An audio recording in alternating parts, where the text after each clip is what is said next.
Si Nas Daily ay minsang naging pandaigdigang sensasyon sa YouTube, kilala sa kanyang mga kaakit-akit na araw-araw na video.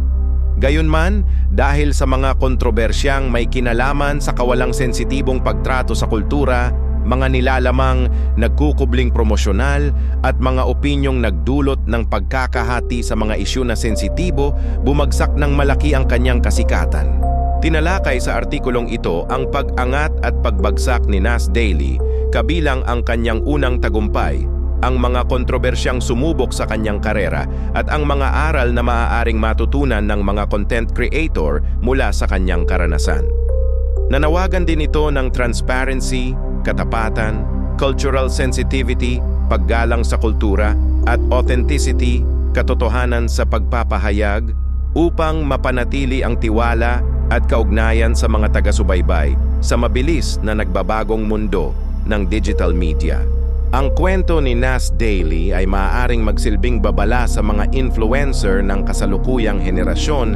Ang mga video niyang iyon ay naging lubhang inspirasyonal dahil sa mga kwentong nagbibigay inspirasyon na hango sa iba't ibang kultura at mga kwentong nakapupukaw isip na mabilis namang nakakuha ng milyon-milyong taga-subaybay sa iba't ibang plataporma.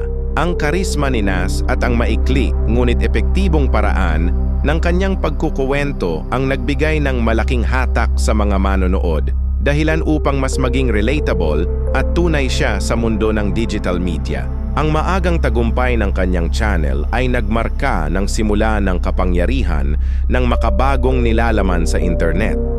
Tila ba direktang nakikipag-usap ito sa mga taong positibo at may mataas na pangarap sa buong mundo, at nagbigay liwanag sa mga kwento at komunidad na madalas hindi nabibigyan ng pansin.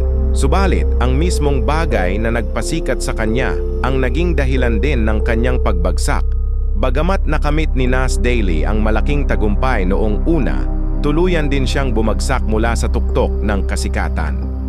Sa sunod-sunod na mga iskandalo na kinasangkutan niya, unti-unting nawala ang sigla ng kanyang tagumpay.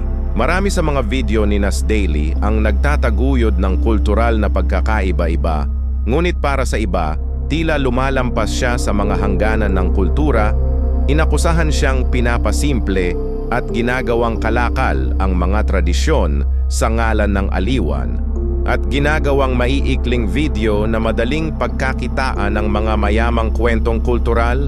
Dahil dito, naging malabo at manipis ang hangganan sa pagitan ng pagpapahalaga sa kultura at pagsasamantala sa kultura. Lalong bumaba ang tiwala ng publiko at nasira ang kanyang reputasyon bilang isang tunay na tagapagsalaysay ng kasalukuyan dahil hindi kailanman tumugon si Nas sa isyu ng hayagan sa publiko. Kasabay ng pagdami ng mga manonood ni Nas Daily, tumaas din ang kanyang mga interes sa komersyo. Maraming taga-subaybay ang naramdaman na naloko nang matuklasan nilang may ilang video pala siyang may bayad na promosyon na hindi isinisiwalat sa publiko. Ang kakulangan sa transparency, katapatan sa impormasyon, na ito ay nagdulot ng mga paratang ng labis na pagpupursigi sa kita kapalit ng pagiging totoo, na yumanig sa pundasyon ng tiwala na kanyang itinayo kasama ng kanyang mga tagapanood. Ang katapatan sa influencer marketing ay isang pangunahing prinsipyo. Hindi ibinunyag ni Nas ang mga kasunduang pinansyal na mayroon siya, isang isyong malubhang nakasira sa kanyang reputasyon. Ito ay isang pagkakamaling hindi dapat tularan ng mga content creator, sapagkat ang katapatan at tiwala ng mga tagapanood ang siyang pinakapundasyon ng kanilang tagumpay. Ang paglikha ng mga kontrobersyal na kwento ay nangangailangan ng sensitibidad.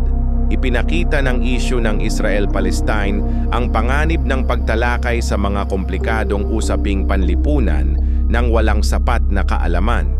Dapat maging maingat at responsable ang mga content creator sa pagpili ng ganitong mga paksa, sapagkat maaari itong makaapekto sa iba't ibang tao sa iba't ibang paraan batay sa kanilang pananaw at karanasan. Ang muling pagbabalik ng tiwala ay mahirap, ngunit hindi imposible. Sa kabila ng matinding pagbagsak, may pag-asa pa rin para sa muling pagbangon ni Nas Daily sa pamamagitan ng maayos na rebranding.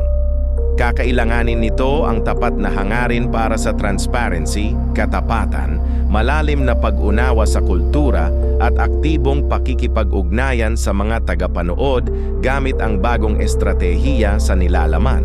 Sa kasalukuyan, hindi na muling maibalik ni Nas Daily ang dating sigla at ritmo na kanyang nakasanayan.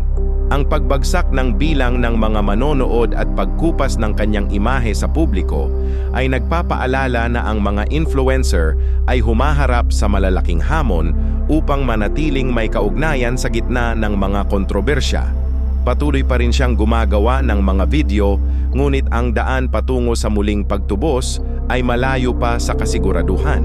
Ang pag-angat at pagbagsak ni Nas Daily ay nagbibigay ng napakahalagang aral kung paano nakaaapekto ang mga dynamics ng digital media sa paglikha at pakikisalamuha sa mga manonood. Ang kanyang karanasan ay nagtuturo ng katapatan, paggalang at pag-unawa sa iba't ibang kultura at importansya ng pagiging bukas at tapat.